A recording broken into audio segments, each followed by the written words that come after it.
Hello guys! Welcome to my vlog ulit. At nagtataka kayo, no? May biglang tumubo sa mukha ko.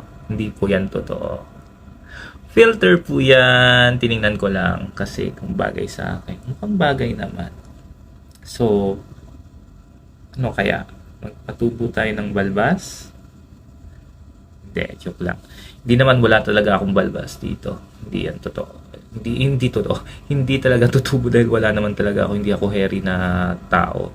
Baga, dito lang ako may balbas at dito sa chin part ko. So, yan na natin yan. Baka lang nagtaka kayo, in-explain ko lang. Filter po yan. So, actually, ngayong araw is, hindi, pangalawang araw ko na. Hindi, first day pala ng leave ko. First day ng leave ko ngayong araw. Kasi kahapon, off ko. So, hindi siya counted.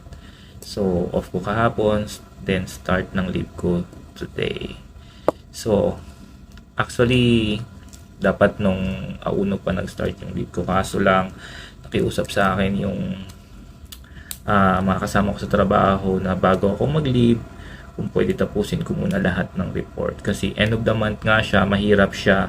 So, usually, sa end of the month and first week of the month, maraming mga report na kailangan gawin.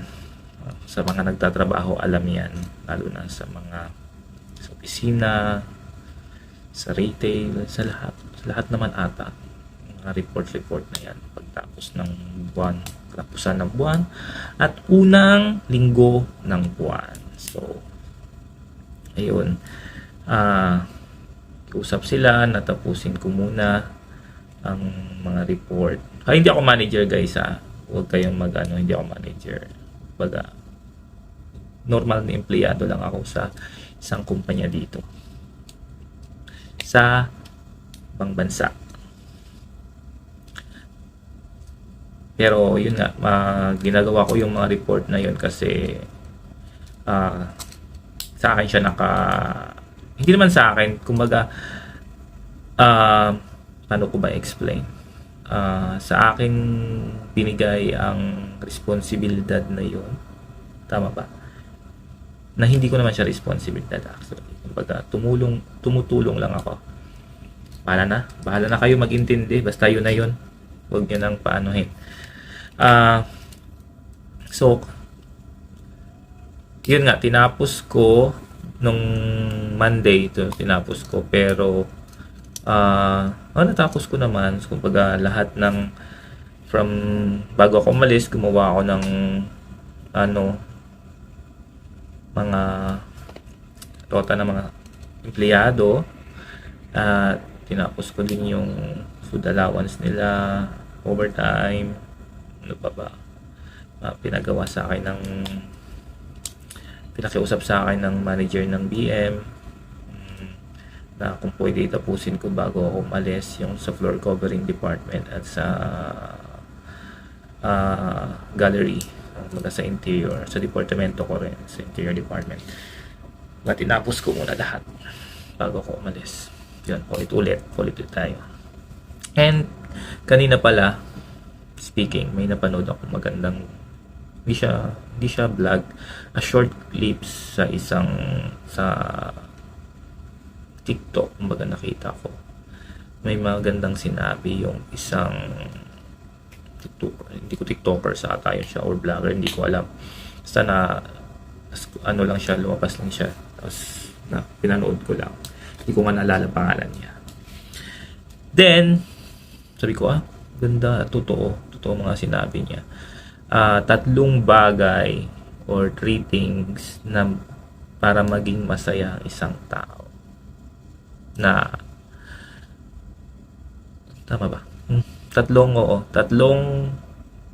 tatlong katangian na kailangan nating i-apply sa sarili natin para maging masaya tayo. Ganoon, tama. So, yung una doon, pinakauna sa sinabi niya is yung stop regretting the past. Baga, wag na nating balikan ang mga nakaraan. Siguro yung mga sinasabi niya doon is, yung ibig niyang sabihin doon, wag na nating balikan yung mga nakaraan, yung mga pagkakamali natin sa nakaraan. Wag na nating balikan yon. Kumbaga, gawin nating aral para sa ating future. Kumbaga, gawin nating kumbaga, ano ba yun?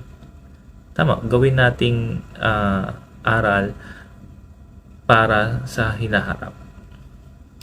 Pinaulit-ulit ko lang, di ba? Stop regretting the past. Baga, siguro yung mga magagandang aral baunin natin, pero yung mga hindi magandang nangyari sa buhay natin sa nakaraan, kalimutan na natin. Gawin na lang natin siyang aral. Yun. Tama ka doon, Dan. And then, second na sinabi niya is, ano ba yun? Stop worrying the future. Baga, wag nating pangunahan o wag tayong mag-overthink sa mga hinaharap. Tama naman. Baga, kung nakalaan talaga para sa iyo is nakalaan yan. Mangyayari yan. Kung para sa iyo, para sa iyo. Tama? Bala kayong maniwala kayo sa akin, pero kumbaga tama talaga siya. Yung mga sinasabi niya is parang tagos sa puso ko nung pinapanood ko kanina yung short clip na yon, short video na yon.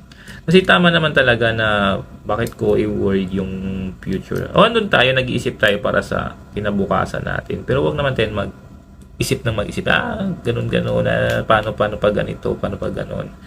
Kumbaga, go with the flow ng buhay natin. Kasi, kung mangyayari. Kung hindi. Kung ibibigay sa'yo, maniwala ka lang. Maniwala ka sa sarili mo, as long as tama yung ginagawa mo, wala kang inapakang tao, wala kang tawag dito, wala kang ginagawang masama, ibibigay sa'yo yung mga gugustuhin mo o ginugusto mo. Basta wala kang inaapakang tao. Tama yun. Then, yung last na sinabi niya is stop looking for your happiness in other people. Sambaga, yun yan. Stop looking for happiness in other people. Huwag nating hanapin yung kaligayahan natin sa ibang tao dahil tayo ang gumagawa ng kaligayahan natin sa sarili natin. Huwag nating i-rely sa ibang tao yung mga hinahanap natin. Siguro wag din natin i-compare yung sarili natin sa iba kasi magkakaiba naman talaga tayo. Tama ba? Bali-baliwan lang ako dito ha. Hindi. Pero yun yung para kasi sa akin, sabi ko nga kanina, sa napanood ko, naisip ko talaga yung mga sinabi niya sa akin. So, siguro, minsan ina-apply ko talaga sa sarili ko yun na dati iniisip ko sana hindi ko na lang ginawa yun. Baga pinagsisihan ko. Pinagsisihan mo na pero nandun na, nangyari na eh. Tapos na yun. Sana, nangyari. Wala akong pake. Kanta yun. Then, yun nga. And then, ang second is, minsan, nag-overthink tayo sa mangyayari sa hinaharap sa future natin. Which is, hindi naman dapat. Hayaan na lang natin buhay. Go with the flow. And lastly, yung kaligayahan natin bakit inaano natin sa ibang tao. Wag nire-rely natin sa ibang tao, which is hindi pala yun. Lalo na yung mga na heartbroken kunwari. Yun, masakit nga yun, pero move on na lang tayo. Tayong gagawa ng sarili nating kaligayahan sa buhay. So, yun lang. So, shinare ko lang sa inyo yung napanood ko. At ewan ko sa inyo kung maniniwala kayo. O kung seryoso ako. Pero seryoso ako to. Seryoso ako sa mga sinabi ko. At yun nga, i-apply na lang siguro natin para maging masaya tayo sa sarili natin. O, diba? So, yun lang guys. So, don't forget to like, share, and subscribe for my channel. So, see you ulit sa next vlog ko. And kung may comment kayo, comment down below na lang. Salamat! Bye!